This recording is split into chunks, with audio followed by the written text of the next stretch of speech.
જય મોગલમાં. તો મોગલમાનું મંદિર જે કચ્છમાં આવેલું છે કબરાઉમાં, ત્યાં કેવી રીતે પહોંચી શકાય આજના વિડીયોમાં હું તમને પૂરેપૂરી માહિતી આપીશ. માટે વિડીયોને છેલ્લે સુધી જોજો.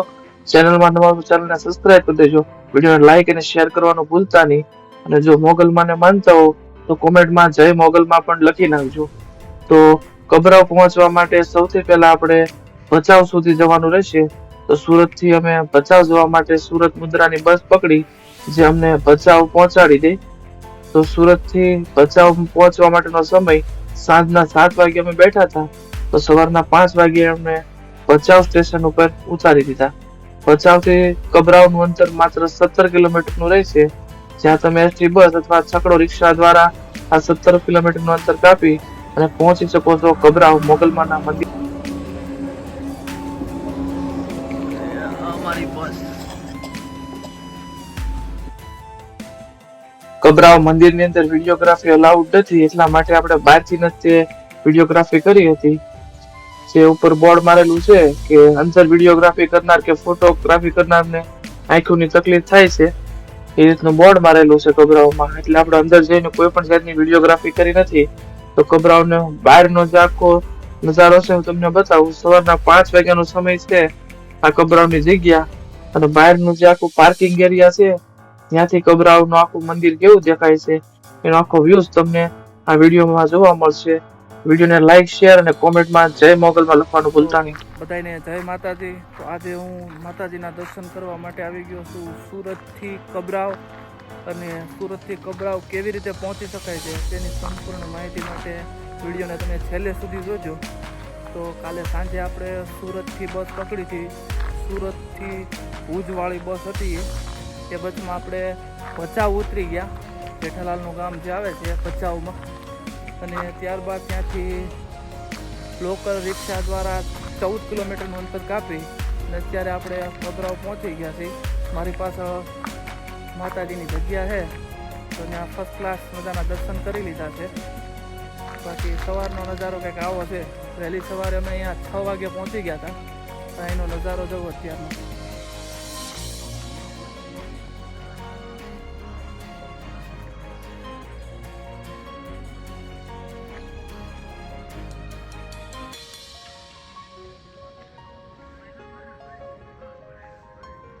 આ રહ્યું માતાજીનું મંદિર છે. મંદિરની અંદર કોઈ પણ જાતની ફોટોગ્રાફી અલાઉડ નથી, એટલે દર્શન કરવા માટે તમારે રૂબરૂ જ અહીંયા આવવું પડશે. અને આ જે કચ્છનું કબરાઉ મંદિર છે, તમે એના ઘણા વિડીયો જોયા હશે. જે વિડીયોની અંદર બાપુ જે અહીંયા માનતા ચડાવવા માટે જે રકમ લઈને આવે છે, મોટી મોટી રકમ, એ પણ રકમ પાછી આપી દે છે. ઘણા વિડીયોમાં તમે જોયું છે. તો અહીંયા કાયદેસરનું બોર્ડ મારેલું છે કે મોટી રકમ ચડાવતા પહેલાં બાપુને મળવું, અને બાપુ રિટર્ન આપી દે છે તમારી બેની દીકરીઓને, ફૂયુને કે તમારા મા બાપ પાછળ પૈસા વાપરવા માટે. બાકી વધુ માહિતી જે કબરાઉની મળે એ તમને હું આગળ આપીશ. વિડીયોમાં છેલ્લે સુધી બન્યા રહેજો. જય માતાજી.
કબરાવ પહોંચવા માટે સુરતથી કોઈ ડાયરેક્ટ બસ નથી. એની માટે તમારે બીજો ઓપ્શન લેવાનો એ રહેશે કે ભચાઉ સુધીની બસ સુરતથી, સુરત, અમદાવાદ, વડોદરા, ભરૂચ તમામ જગ્યાએથી તમને ભચાઉ સુધીની બસ મળી જશે.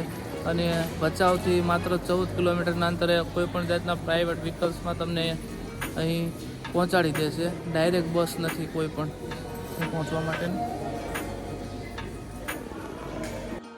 સુરતથી કબરાવનું અંતર આશરે 530 કિલોમીટર જેટલું છે. અહીં પહોંચવા માટે જો તમે પ્રાઇવેટ બસમાં લક્ઝરીમાં આવો તો પણ એ તમને ભચાઉ સુધી જ લાવશે. ડાયરેક્ટ બસ કબરાવ સુધી આવતી નથી. હા, યાત્રાધામની બસ હોય તો જરૂરથી અહીં સુધી આવશે. બાકી તો તમારે ભચાઉ સુધી આવવાનું રહે ને ભચાઉથી પ્રાઇવેટ વાહન દ્વારા જ તમારે કબરાવ પહોંચવાનું રહેશે. તો ચારે બાજુ એકદમ ખુલ્લેઆમ વ્યૂઝ છે અહીંનો તમને બતાવું. એકદમ ખુલ્લી જગ્યા વચ્ચે આ માતાજીનું મંદિર આવેલું છે. ચારે બાજુ ખેતરો જ છે ને વચ્ચે એક માતાજીની ખાલી જગ્યા છે. ટૂંક સમયમાં આપણી ચેનલમાં સુરાપુરા ધામ, ભોળાદ અને તેમજ બગદાણા બાપા સીતારામનો વિડીયો આવશે. માટે આપણી ચેનલને સબસ્ક્રાઇબ કરવાની બાકી હોય તો સબસ્ક્રાઇબ કરી દેજો. વિડીયોને લાઈક, શેર કરવાનું ભૂલતા નહીં. જય માતાજી.